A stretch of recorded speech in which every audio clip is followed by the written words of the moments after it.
की संख्या इतनी कम होती है कि इनसे हमारे ब्रेन की एबिलिटी पर कोई असर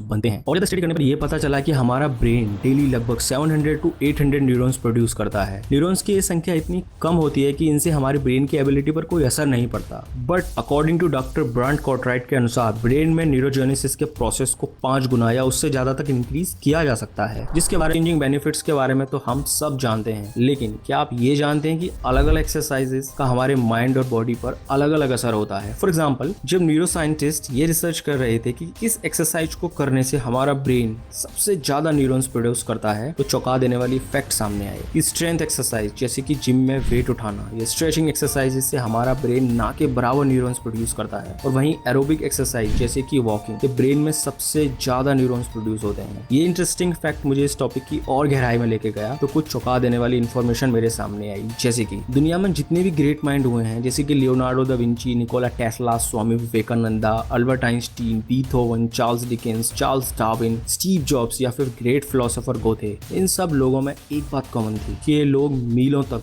रोजाना पैदल चला करते थे, क्योंकि वॉक करने से न केवल ब्रेन सेल्स इंक्रीज होते हैं बल्कि दिमाग की क्रिएटिविटी पावर लगभग 60% तक इंक्रीज हो जाती है। इसके अलावा एरोबिक एक्सरसाइज ब्रेन में BMP, बोन मोर्फोजेनेटिक प्रोटीन को कम करती है, जो ब्रेन में न्यूरल स्टेम सेल्स यानी कि वो सेल्स जो न्यू न्यूरॉन्स के प्रोडक्शन के लिए रिस्पॉन्सिबल होते हैं, उन्हें डीएक्टिवेट करता है। सो टू कंक्लूड, एरोबिक एक्सरसाइजेस बहुत ही असरदार तरीके से ब्रेन में न्यूरॉन्स के प्रोडक्शन को इंक्रीज करती हैं। सेकंड है न्यूरोजेनेसिस डाइट। डॉक्टर ब्रांड कॉर्टराइट ने अपनी book neurogenesis diet and lifestyle में न्यूरॉन्स के प्रोडक्शन को बढ़ाने के लिए कुछ स्पेशल फूड्स और सप्लीमेंट्स रिकमेंड किए हैं, जो ब्रेन सेल्स इंक्रीज करने के साथ साथ ब्रेन में ऐसा एनवायरनमेंट बना के रखते हैं जिसमें न्यूली बोर्न बेबी न्यूरॉन्स अच्छे से सर्वाइव और थ्राइव कर सकें, जैसे कि omega 3 fatty acids, ginseng, turmeric, ginkgo biloba, rhodiola rosea, melatonin et cetera et cetera. इस टॉपिक के ज्यादा डिटेल्स में जाके बात नहीं करूंगा, क्योंकि ब्रेन फूड्स पर मैं ऑलरेडी एक वीडियो बना चुका हूं, जिसे आप ऊपर आई बटन पर क्लिक करके देख सकते हैं या जिसकी लिंक आपको डिस्क्रिप्शन में मिल जाएगी।